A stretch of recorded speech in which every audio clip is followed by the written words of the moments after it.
joining us from. I'm Harpa Eastfeld-Keeley with the National Collaborating Center for Infectious Diseases, or NCCID, and I'm happy to welcome you all to our webinar, the fourth in the CAN AMS series, which is hosted by AMI Canada and the NCCID. Today, the topic is optimizing antimicrobial use through the respiratory season in children, a timely and important subject. And we will introduce our moderator and speaker very shortly. And first, I would like to proceed with a land acknowledgement. Next slide. First, I'd like to acknowledge that the NCCID is hosted at the University of Manitoba, which is situated on the ancestral lands of the Anishinaabe, Dakota, Dene, Nehethawak, and Ininawak nations. It's also in the heart of the Métis Nation. At NCCID, we strive to honor the lands and their original caretakers in our work and are committed to working with our partners toward reconciliation. We would also like to acknowledge the Indigenous peoples of all the lands that we are on today. While we meet on a virtual platform, we would like to take a moment to acknowledge the importance of the land, which we all call home. We do this to reaffirm our commitment and responsibility in improving relationships between nations and improving our own understanding of local Indigenous peoples and their cultures. So now to some housekeeping. I just have a few points to cover. First, attendees are on mute to limit background noise, and the chat box is disabled. Instead of the chat, we ask you to please enter your questions in the Q&A box, and upvoting will be active. So you can enter questions at any time, but the questions will be reserved for the end of the session. A recording of today's session will be posted on the webinars page of amraware.ca. That's a new URL, we'll remind you of that. And also on the NCCID YouTube channel, which is, the handle of that is Center Infection. And the playlist there, the growing playlist in the series, is called CAN AMS Antimicrobial Stewardship Webinars playlist. If you're having any technical difficulties today, please email Crystal. Her email is simply crystal@ami.ca. So next slide. Just a moment to say, as I remind you that, as I mentioned, this is part of a growing series of webinars co-hosted by AMI Canada and NCCID. It's called the Canadian Antimicrobial Stewardship Webinars. That's the full name, or CAN AMS in short, and it has that purposeful can-do positive tone that we like to encourage people towards stewardship, implementation of stewardship. So the webinar is focused on stewardship interventions. Leaders in AMS from across Canada share examples of what can be done to implement evidence-based interventions with the goal to inspire what can be done to help slow the rise and spread of AMR. I encourage you to check the amraware.ca webinars page for coming events. This is what that new website looks like. It's the host to the CAN AMS series on the webinars page. And it hosts resources, and we will also be posting a recording of the event there and other documents.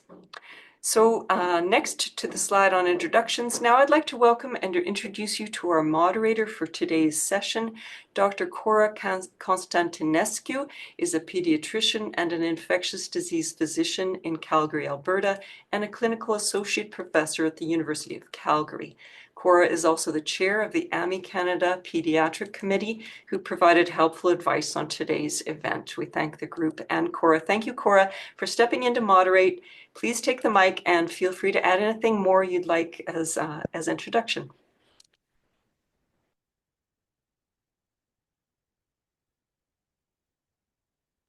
And I think you're muted, Cora. Maybe. Oh. Yep. I think I heard you now. Go ahead. Okay, I'm sorry about that. So I said, thank you so much, Harpa. We'll have your next slide, and thank you for having us. I'm just going to say that a lot of you who are working in pediatric medicine are experiencing and probably have seen that a lot of places are in the midst of this Mycoplasma outbreak, that in some places, some labs are reporting more than a tenfold increase in sample positivity. And as I work in a tertiary center, I've been quite impressed by what Mycoplasma can do. And I tell you, I've also gotten very good at eating humble pie whenever I say Mycoplasma can't do that. But many of us are struggling to understand how to manage these kids, and many of us are worried about what happens when we have children on very broad spectrum antibiotics. So this is why this is the context of what put these objectives together, and we feel very, very excited and appreciative of Dr. Michelle Science, who's done the work to put all the slides together for this.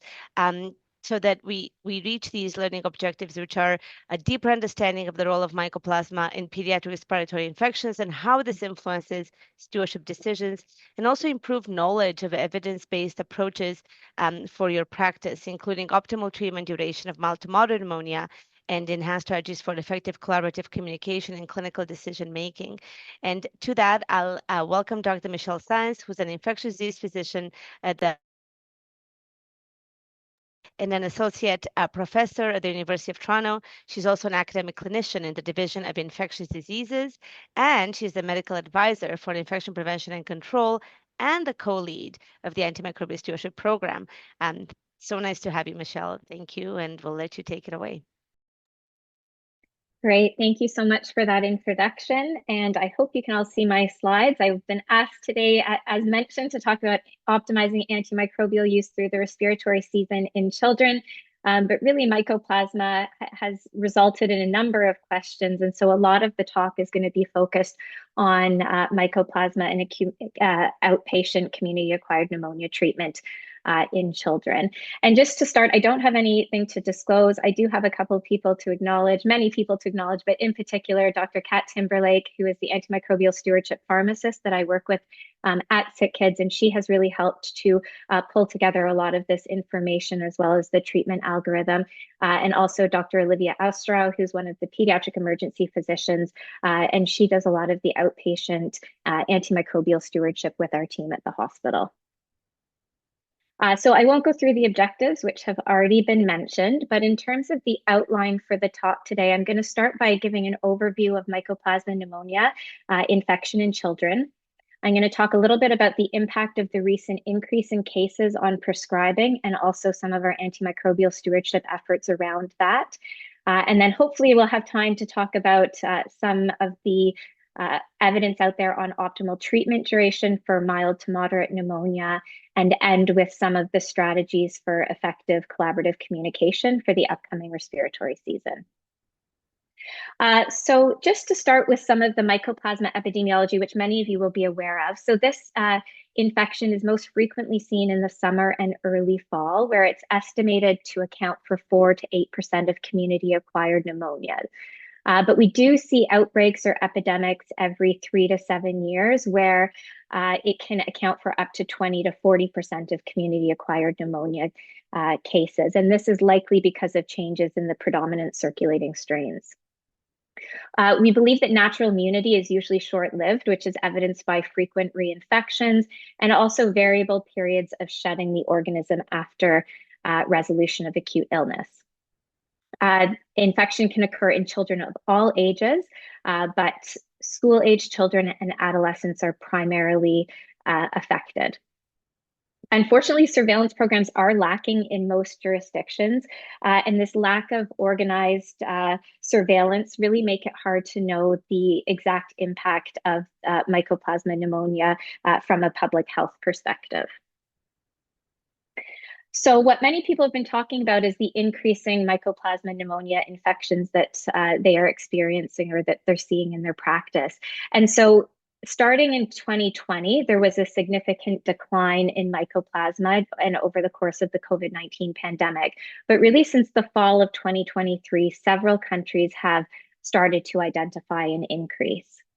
So this was published in the MMWR in February 2024, which really sort of summarizes what I just mentioned. So you can see this is the monthly number of Mycoplasma pneumonia tests performed and the percent positive among children and adolescents with acute respiratory illness at 4 sites in the US.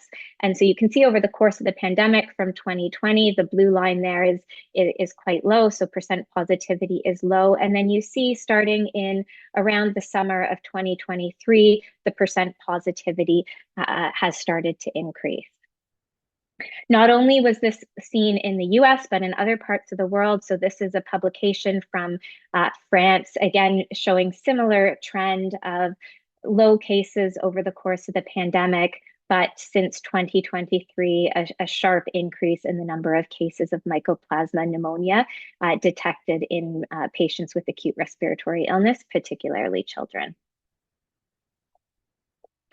And this is the most recent CDC bulletin that was released in October 2024, showing the percentage of pneumonia-associated emergency department visits with a Mycoplasma pneumonia diagnosis. And this is interesting because it's broken down by age group. And so you can see where the infections are predominantly impacting. So the orange there is the 2 to 4 years of age, and the green is the 5 to 17 years of age. And you can see that that's where the highest percent positivity has increased, or the percent of Mycoplasma associated diagnoses are. And when we look at Ontario, I don't have any Canadian-wide data, but this was recently published in Ontario, looking at the percent positivity from 2019, January 1st, 2019 to November 15th, 2024. So this shows you the number of specimens tested each year and then the percent positivity. So again, this is just highlighting that sharp increase in 2024. And for the year for the year of 2024, the percent positivity is up at 18%. The increase was first noted in May of 2024, and by August, the percent positivity had reached nearly 30%.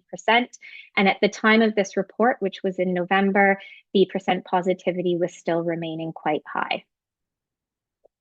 And this is also reflected in our sick kids data. So this is thanks to our microbiology lab who provided this, looking from January 1st, 2020 to November 30th, 2024. So we've had recently in the hospital the highest positivity since January 2020, up to 45% positivity at some stages. And we are doing a lot more testing associated with that. So we had over 220 tests performed in October and November compared to a baseline 20 tests per month. But you can still see that the number of positive and the percent positivity is still higher than what we have historically seen. And this is just for the current year, positivity by week. And this is just to highlight, so I did mention the normal epidemiology is that we see an increase in the summer and into the fall, and then usually we see a decline at the start of respiratory virus season. So we have locally at our hospital started to see a decline or a decreasing trend in the past 2 to 4 weeks. So it'll be important to keep an eye on that to see if that's something that's sustained as we move into the viral respiratory season.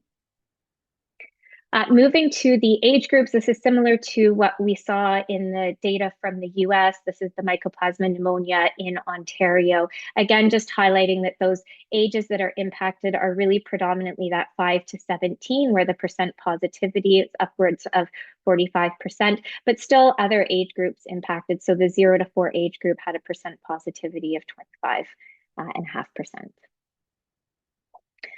Similar data just locally at sick kids, so we can look at it slightly more granularly.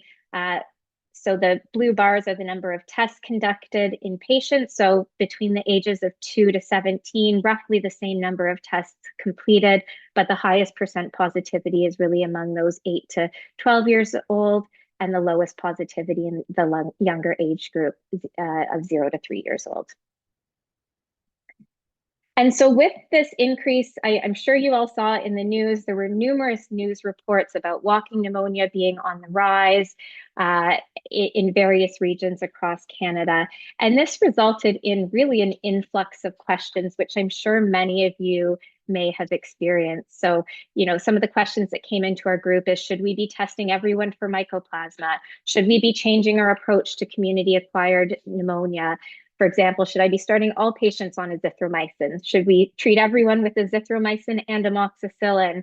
Are we seeing issues with azithromycin resistance? Should everyone be started on levofloxacin to cover both typical and atypical pneumonia now that we're seeing this rise?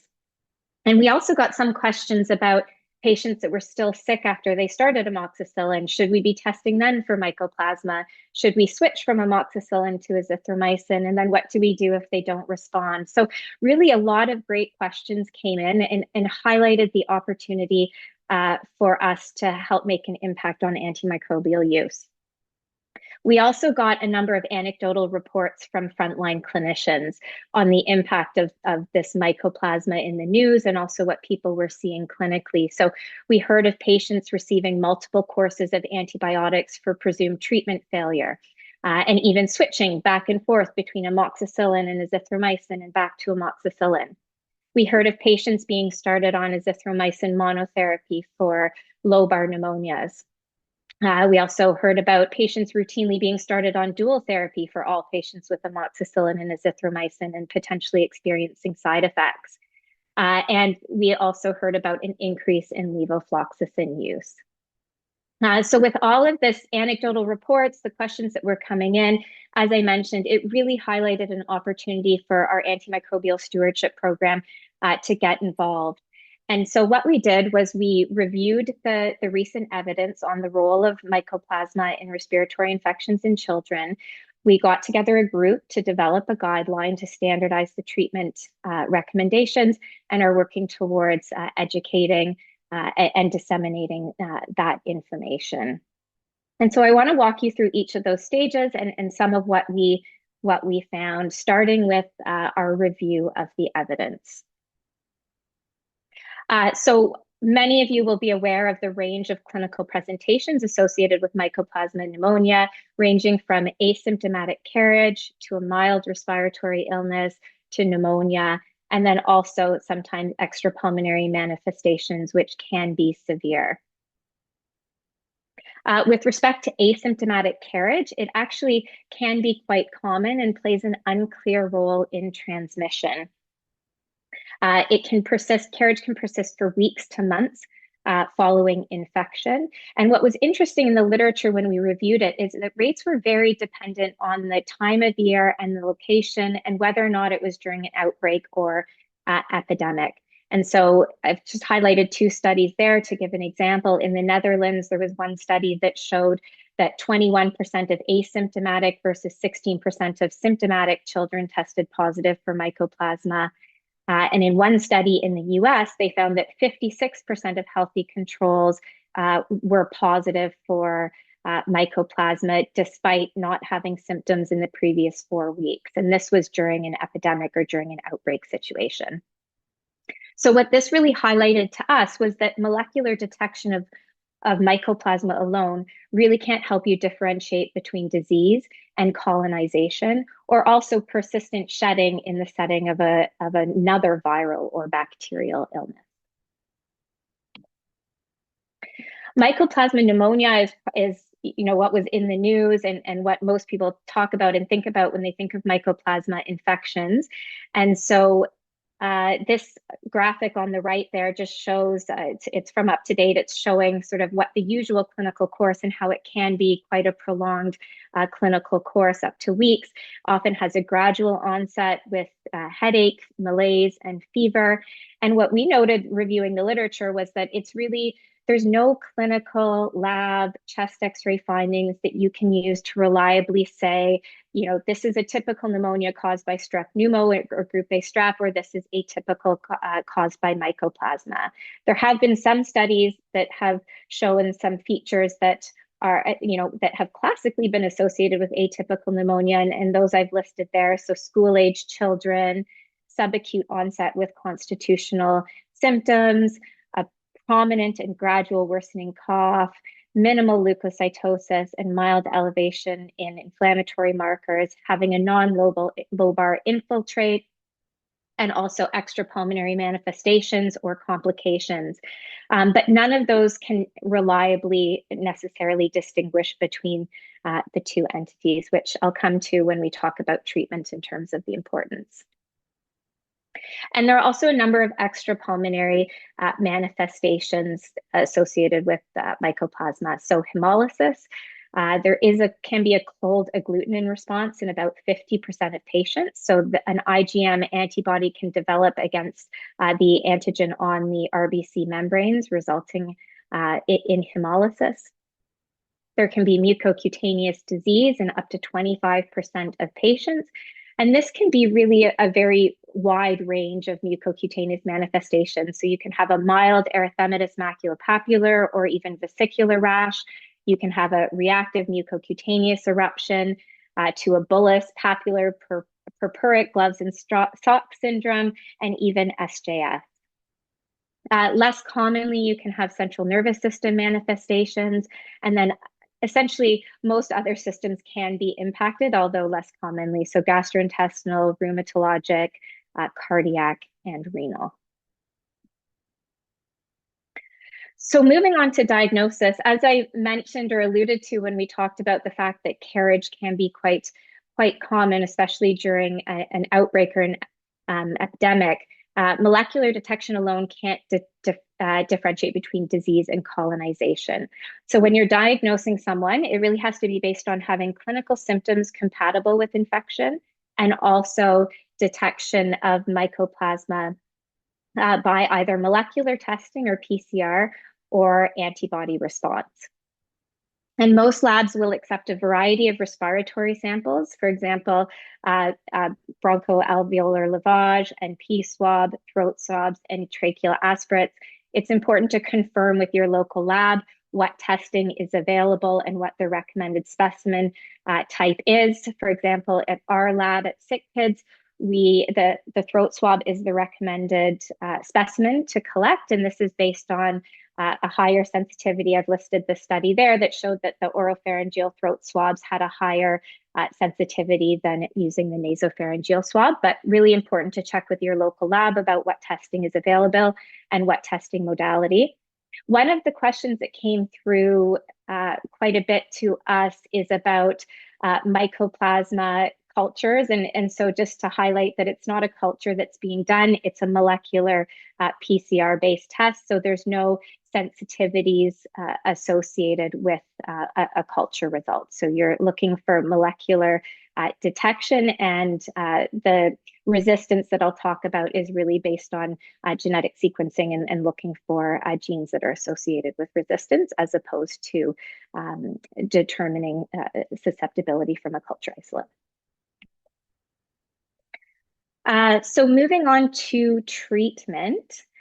So community-acquired pneumonia is the most frequent condition where treatment for Mycoplasma is considered, and that's really going to be the focus of my next few slides, because it's really where a lot of our questions were coming in from. When should we empirically start people, and when do we need to treat people with confirmed infection?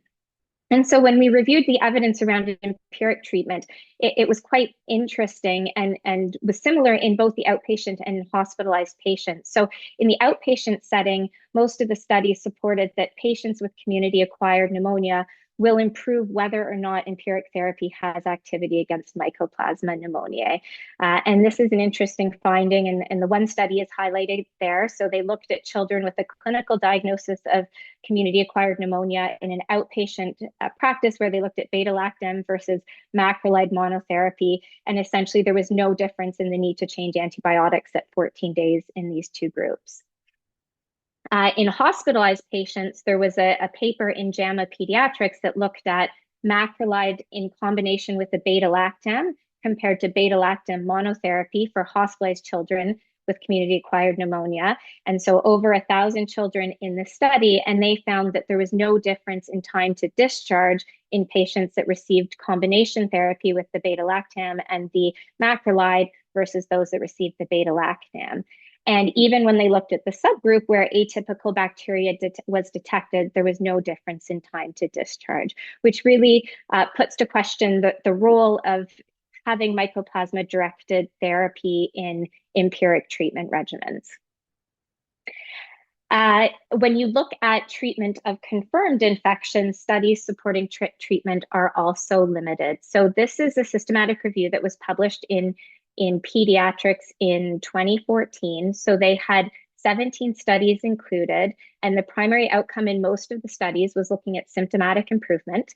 And they were looking at patients with confirmed Mycoplasma pneumonia, lower respiratory tract infection. 5 randomized control trials met criteria to be included in the meta-analysis favoring having Mycoplasma-directed therapy versus not. And essentially, there was it was not significantly different between those that received Mycoplasma-directed therapy and those that did not. Of course, there were a number of limitations, which I've listed there, of this systematic review. The Cochrane published an updated one a year later in 2015, again looking at the same question, confirmed Mycoplasma, lower respiratory tract infection, and comparing having antibiotics directed against Mycoplasma versus placebo or a comparator that did not have Mycoplasma activity. And in most studies, the clinical response did not differ between children randomized to a macrolide and children randomized to a non-macrolide, with the exception of one controlled study, which is listed there. And this was in children with recurrent respiratory infection. 100% of children treated with azithromycin had clinical resolution, compared to 77% not treated with azithromycin at 1 month. So based on this systematic review, the conclusion was that there was insufficient evidence about the efficacy of antibiotics for Mycoplasma lower respiratory tract infection in children, and the use of antibiotics really needs to be balanced with possible adverse effects. So finally, after looking at the treatment for empiric, or evidence of treatment for empiric and also confirmed infection, we also wanted to review resistance and macrolide resistance. And this is a review from 2017, which shows how the macrolide resistance in Mycoplasma really varies significantly globally. So globally, it's about 28%, but there's a lot of regional variability. So you can see in China and some areas in Asia, it can be over 80%. In Japan, over 50% resistance has been documented. But in US, it's less than 10%. And in Ontario, Canada, it sits somewhere between 11 to 20%. And this is consistent with what was released in the report in Ontario, which showed the positive macrolide resistance mutation were present in 16.3% of the specimens from January 1st, 2024 to August 31st, 2024. So knowing that macrolide resistance is potentially present in 15 to 20% of samples, it was important to review the clinical impact of resistance. And so when we looked at the literature in that, we saw that several studies have shown that children with macrolide resistant isolates who are treated with macrolide antibiotics may have a longer duration of fever. So there may be a difference in terms of duration of fever, but the majority of cases, the fever resolved and there was clinical improvement without changing antibiotics.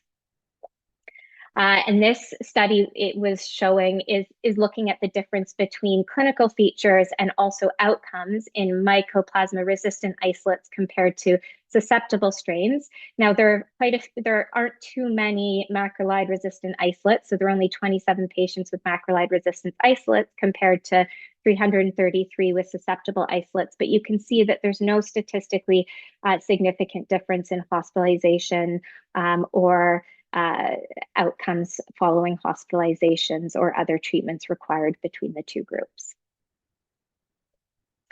So having reviewed all of this literature, we moved to work towards developing a guideline. And so we brought together a multidisciplinary team, which included our antimicrobial stewardship program, pharmacy, infectious diseases, pediatrics, microbiology, our emergency department colleagues, and also infection prevention and control. And it wasn't just at our hospital at Sick Kids, we also worked with the other pediatric hospitals in Ontario to get a variety of perspectives and opinions around management.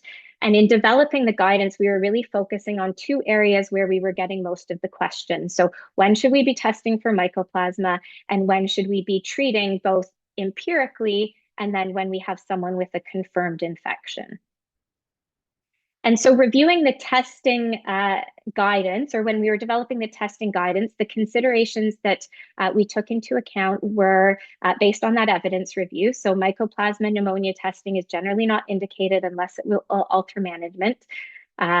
Most patients that are otherwise healthy with mild Mycoplasma pneumonia infection will recover without therapy or without Mycoplasma-directed therapy. Confirming the diagnosis is helpful in patients at risk for complications or where it may impact the need for further investigation. So immunocompromised, underlying lung disease, patients with underlying lung disease and sickle cell disease. But in most stable patients, you can actually wait to start therapy or initiation of antimicrobial therapy until the test results are available. And so with these testing considerations in mind, the group developed some guidance about when testing should be performed, and I've listed it here. So patients with pneumonia being admitted to the ICU with severe or life-threatening illness. Some of the experts on the group also felt that you could consider it in all hospitalized patients with pneumonia. Patients with pneumonia at high risk for complications, for example, the immunocompromised host, underlying pulmonary disease, or sickle cell disease. Testing in those situations you may want to treat regardless of how unwell they are at the moment. Diagnostic workup for extrapulmonary disease, so patients with recent or current respiratory symptoms with hemolytic anemia, encephalitis, arthritis, or mucocutaneous disease. Patients with suspected bacterial pneumonia, so a lobar pneumonia where you're thinking they have group A strep or strep pneumo, but they have worsening symptoms or persistent fever after you've started 72 hours of beta-lactam therapy, you could consider testing in that situation. Alternatively, if testing is not available in a timely manner, empiric treatment could be considered. But I think in a situation where you have testing available and it will be ready in a timely manner, testing and treating only if positive would be the preferred approach from a stewardship perspective. And then patients with suspected viral or atypical infection with worsening symptoms after 72 hours, persistent fever for more than 5 to 7 days, or persistent symptoms for more than 2 weeks when they're not on antibiotics. And then just to flag for those patients that do have persistent cough lasting 2 or more weeks without an apparent cause, we have also seen an increase in pertussis. So pertussis would also be indicated at that time. So that's sort of the summary around when testing should be performed. And I'll walk you through the algorithm just to put this all together at the end. But we also looked at when you should treat, both empirically and for confirmed infection. And some of the considerations we worked through when we were developing the treatment guidelines was it can be challenging to quantify the benefit of antimicrobial treatment for most Mycoplasma infections, as many will recover without antibiotics. That being said, there is a population who likely does need antibiotics and would warrant treatment, especially those at risk for complications or with more severe disease. And then, as many of you know, Mycoplasma are naturally resistant to the beta-lactams that we would usually use first line for community-acquired pneumonia. So that needs to come into consideration. And then the fact that macrolide resistance is increasing, but still relatively low in most of Canada. And so it would be important to weigh the need to change antibiotics for clinical impact with the potential adverse effects from antibiotics. So with those treatment considerations in mind, we did develop some guidance about which patients should be treated for Mycoplasma. And up front, we wanted to make sure people were aware that amoxicillin still really remains the first-line treatment for typical bacterial pneumonia for treatment of strep pneumo and group A strep. These infections tend to be more severe, and macrolide resistance amongst strep pneumo and group A strep is very high. So you don't want to be using macrolide monotherapy to treat infections that may be caused by strep pneumo or group A strep. And so empiric treatment for a macrolide could be considered in children with community-acquired pneumonia and worsening symptoms after 72 hours of beta-lactam therapy, if they have severe or life-threatening illness, patients with suspected atypical pneumonia with persistent symptoms where there's a clear epilink with someone with Mycoplasma pneumonia or a Mycoplasma pneumonia related condition. And then in situations where testing is not available, consideration can be given to empirically treat individuals with a really high clinical suspicion of Mycoplasma pneumonia infection, which I've listed there. In terms of when you should treat for confirmed PCR-proven infection, it would be for persistent or severe symptoms in both inpatients or outpatients, patients at high risk for complications, and then extrapulmonary manifestations, although the group acknowledges that the role of treatment of immune-mediated extrapulmonary manifestations is unclear. I think most of us would consider treatment, especially if respiratory symptoms are present. Okay, so now moving on to the antibiotic choice. So as mentioned, Mycoplasma is resistant to antibiotics that inhibit cell wall synthesis. So those are your beta-lactam antibiotics. And so macrolides are the treatment of choice for Mycoplasma pneumonia in children. Azithromycin is reasonable to use for confirmed infection or outpatient empiric courses. It's better tolerated and it's a shorter course than clarithromycin. But from an antimicrobial stewardship perspective, clarithromycin does have a shorter half-life. So, for example, we generally prefer clarithromycin for inpatients on the ward where you might be discontinuing therapy if they have negative testing because there's less of an impact on the development of resistance with the shorter half-life.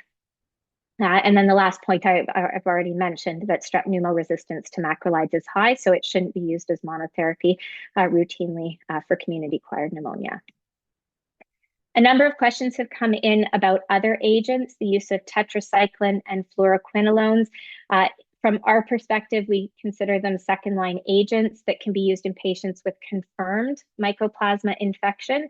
When macrolides are contraindicated, there are worsening symptoms after 48 to 72 hours of macrolide therapy or an inadequate response for after 5 days. And really, they're considered second-line agents for a number of reasons. First of all, macrolides have a lower risk of severe adverse effects than fluoroquinolone and tetracyclines in children. We also had concerns about fluoroquinolone overuse in children, leading to gram-negative resistance in the community. We've already started to see in our emergency departments and outpatients an increase in ESBL infections in children, especially in UTIs, and quinolones are often our only treatment option. So we really want to try to avoid overusing quinolones in the community and limiting our oral options for UTIs in children. Also from our TB group, for patients with non-responding pneumonia, particularly when there's higher adenopathy, you have to think about pulmonary TB. And so fluoroquinolone monotherapy can lead to resistant strains of TB or inability to use a fluoroquinolone in your treatment regimen for TB if TB is the ultimate diagnosis. Another reason for them being second line is that the suspensions are not commercially available for levofloxacin or doxycycline, so that can be really challenging, especially in younger children, to use these agents. So this is a screenshot of our community-acquired pneumonia outpatient algorithm, and this sort of brings together everything I've just reviewed. So it starts with a patient with suspected community-acquired pneumonia in a school-aged child. Now you can see in the green box there are the testing indications that we discussed or that I previously mentioned. And then it really splits it into two areas. There's the suspected bacterial pneumonia where you have a lobar infiltrate and you're more unwell, or there's suspected viral or atypical pneumonia. And so starting with the suspected bacterial pneumonia, in our guideline, we really wanted to highlight that from our perspective, amoxicillin really remains the first line treatment choice in these situations, 40 to 90 milligrams per kilogram per day divided 3 times a day. And you can use either the low dose or the high dose in most jurisdictions because our strep pneumo susceptibility to penicillin remains high, but it's important to look at what's happening in your jurisdiction with strep pneumo resistance. And then if you have worsening symptoms after 72 hours, but the patient is still stable for outpatient management, so there's no signs of complicated pneumonia, empyema, anything like that, that's when you can consider Mycoplasma pneumoniae testing, or starting or adding atypical coverage. And so in settings where you have access to timely test results, our preferred strategy would be to test and only treat if they are positive, but fully acknowledge that in many outpatient settings, there may not be testing available, there may not be follow-up available to start in, or follow-up of the testing available to start treatment. So it may be a more practical approach to start or add atypical coverage at that time. There are the two options of either starting or adding atypical coverage. Again, our preference is to add atypical coverage because usually you're treating for pneumonia with amoxicillin for 5 days. If they present with potentially worsening symptoms after 3 days, reasonable to complete the course with amoxicillin and add azithromycin, just so that there's no confusion and back and forth between amoxicillin and azithromycin. But some people would choose a different approach.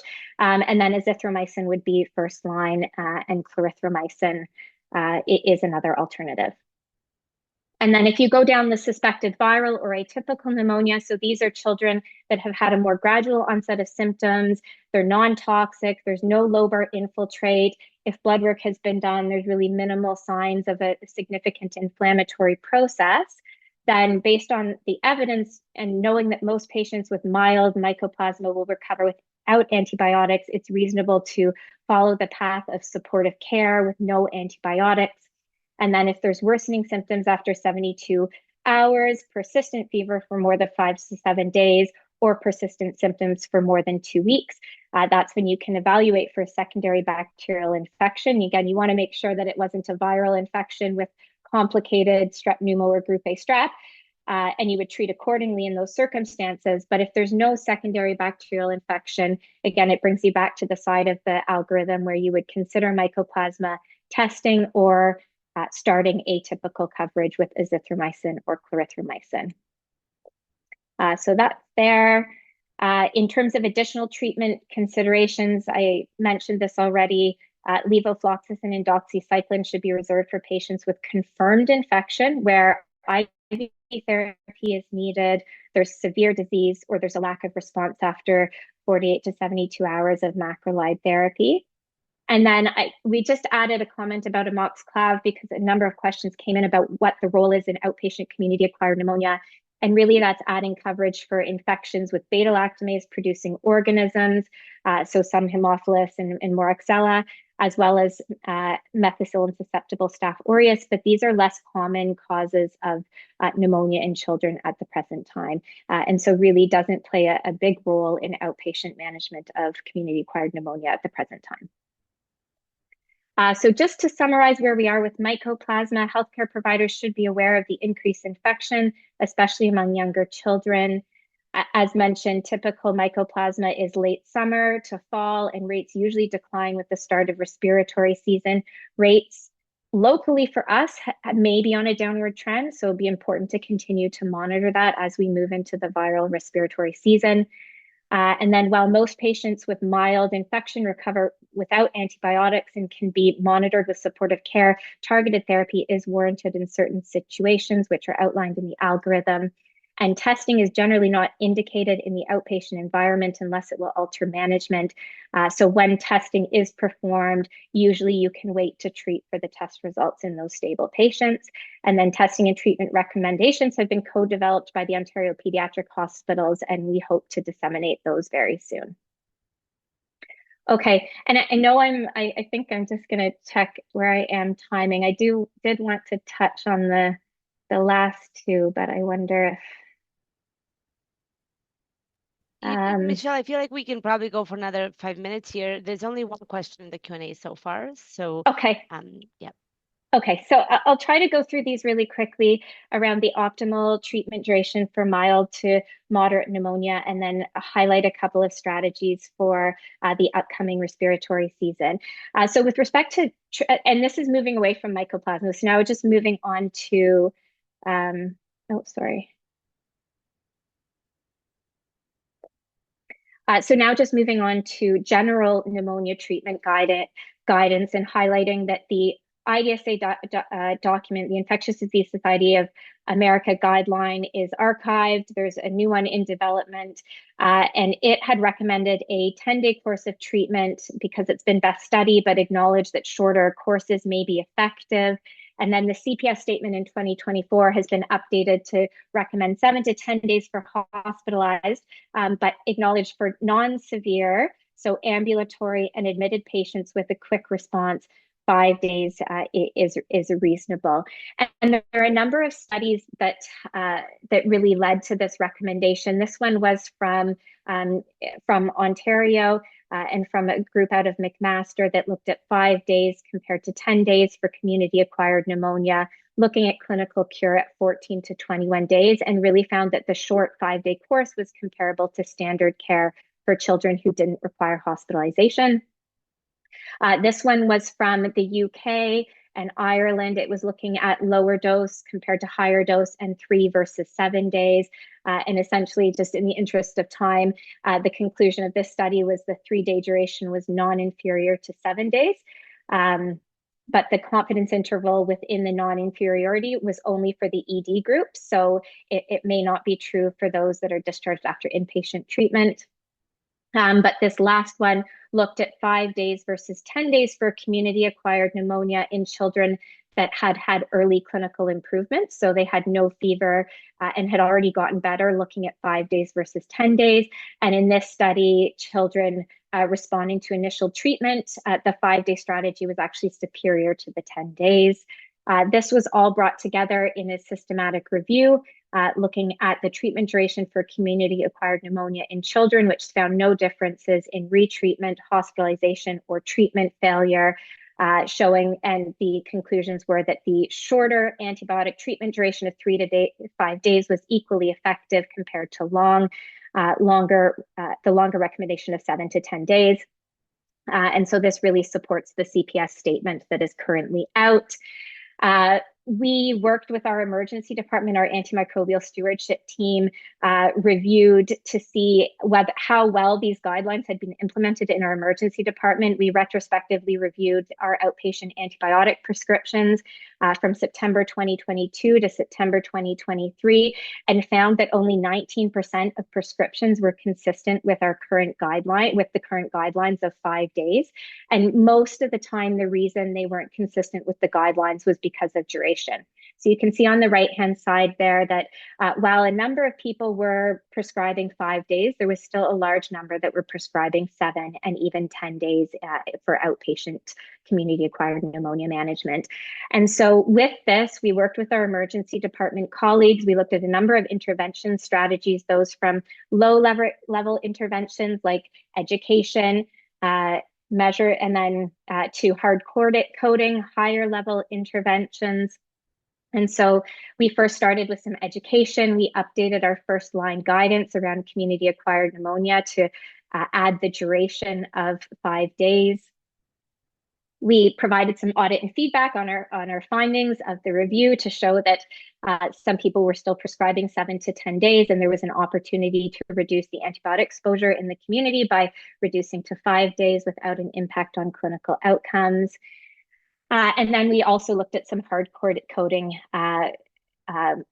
interventions, including integrating in our EMR. So we have an epic alert when people go to order amoxicillin to remind them not to routinely order more than 5 days for community-acquired pneumonia, and also for older children with otitis media. And so the results of that we'll continue to monitor. This is a quality improvement project that we're currently doing at the hospital, and we will continue to monitor the impact of those interventions. Okay, so lastly, just end with some strategies for effective collaborative communication for the upcoming respiratory season. And with this, I really just wanted to highlight some of the excellent work by Choosing Wisely Canada around using antibiotics wisely. This campaign was launched in 2017 with the goal to reduce unnecessary antibiotic use for respiratory tract infections, just acknowledging that respiratory infections are really one of the most common reasons for antibiotic prescribing. And so there are a number of really great resources, including this toolkit, the Cold Standard, and it's a toolkit for using antibiotics wisely for the management of respiratory tract infections in primary care. And so with the evidence that's been reviewed, it really shows that caregivers are seeking a diagnosis and support for symptom management and not necessarily antibiotics. And so there are a number of tools that are provided in this toolkit to help manage that. People want clear information about the diagnosis. They want advice on symptom relief. They want reassurance. They want a safety net with contingency planning. And also just patients are receptive to hearing about some of the implications of antibiotic overuse. So this viral prescription is really a way to, people are used to getting prescriptions as part of a treatment plan for bacterial infections. And so the same approach can be used for viral infections. And so there are some examples for both adult and pediatric included in this toolkit. There's also a template for delayed prescription for those indications that may warrant a delayed prescription. So in pediatrics, for example, otitis media. And then there are some posters that can be used to educate about some of the impacts of antimicrobial overuse and the importance of reducing inappropriate prescriptions in the community.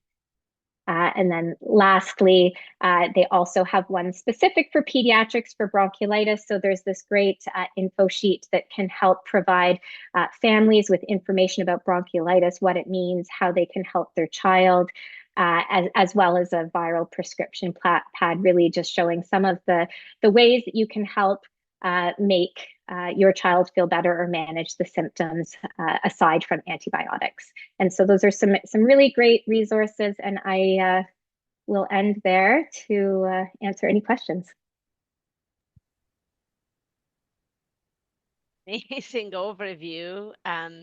And we have two questions in the Q&A, and I'm going to start with the first one, which says, does early treatment of Mycoplasma pneumoniae prevent extrapulmonary complications? It's a really good question. So we actually, there is no data. It's something we looked at. There's not good data that I'm aware of. Please share if you're aware of anything, Cora, but unfortunately, we don't have any data on whether or not treatment will impact those extrapulmonary potential immune-mediated complications related to Mycoplasma. And I don't know about you and sick kids, but at the Children's Hospital, we still, if kids come in with a Lyme, we will still treat for Mycoplasma because there's some older studies that say that maybe you should. So we do. Agreed. And for most of the extrapulmonary, even though they may be immune mediated, we do tend to treat them in case there's an impact, in case it reduces the, the amount of bacteria and potentially the ongoing immune response. But there's really a lack of data around effectiveness there. Yeah. Okay, now we need your IPAC hat. The next question says, do you have any advice on duration of isolation? FAC table suggests duration of illness, which is a bit ambiguous, especially with this prolonged cough. So what do you recommend from that perspective? Yeah, it's a really great question and something we were discussing amongst our IPAC group at the hospital as well. And so I think, I think it is at this stage duration of illness because, we know that patients, even when they're treated, they can still, we don't know the impact. We also don't know the impact of treatment on, the need for duration of isolation. So right now it is still sort of duration of illness. Some of the more complex patients where it's hard to know when their illness, truly has resolved because they have baseline, we are saying back to baseline symptoms. But yeah, it would be duration of symptoms and resolution of symptoms in the hospital setting. And that's interesting too, I think, from a healthcare provider perspective. But anyways, that's probably a whole other discussion there. And people should also remember that Mycoplasma has a long incubation period compared to, the typical respiratory pathogens. There's a question around resistance and saying, could you please provide your insight on the ordering resistance detecting 23 rRNA PCR together with the primary diagnostic PCR in high-risk populations? or based on epidemiological concerns and optimizing stewardship? And then can I quickly add another testing question from my end, which is throat swab versus nasopharyngeal, to that one. Yeah, so maybe just to touch on the easier, not the easier one first, but the more straightforward one. Throat swab is the preferred specimen at our institution just because of the potential improved sensitivity over the nasopharyngeal swab. That said, I think if the nasopharyngeal, a lot of centers will accept either specimen, and I think it's just checking with your local lab as to what the preferred is. All I can speak to is what our microbiologist team have recommended the throat swab over the nasopharyngeal swab. And then with respect to the resistance testing, so we can't, our lab won't do resistance tests. It doesn't have it. It's a PCR positive or negative. If we want resistance testing, we'd have to send it to public health lab to do that sequencing to assess whether or not the gene is present. So it's not really something that's readily available at this time to make treatment decisions. So I would be making treatment decisions for potential resistance based on, I think, it does talk about epidemiologic concerns. So yes, I think if you had someone that was coming from one of those regions where there's more than 80% resistance detected, then I think it would be reasonable to use one of a non-macrolide for the regimen, so doxycycline or levofloxacin, if they have those epi risk factors, or if they haven't responded to the macrolide therapy, that would be another reasonable time after several days to say, okay, there may be resistance, let's switch to one of the second line agents. Okay, and for the last question, people asking a bit about X-rays prior to starting on antibiotics for community-acquired pneumonia, and can you start empiric antibiotics without an X-ray if you suspect community-acquired pneumonia? I have an idea on that, but I shall let you take it away. No, you please go ahead. I'm happy for you to start with that one. No, you go. I mean, I'm a big believer in the X-ray because I think our auscultation abilities are really hard to differentiate between. And I'll tell you, we have seen a lot of lobar pneumonia, some with effusion, coming in the context of Mycoplasma, bringing up the question of could there be a co-infection. But I do see, so that's also, I think, interesting from a surveillance perspective when you look back on all this.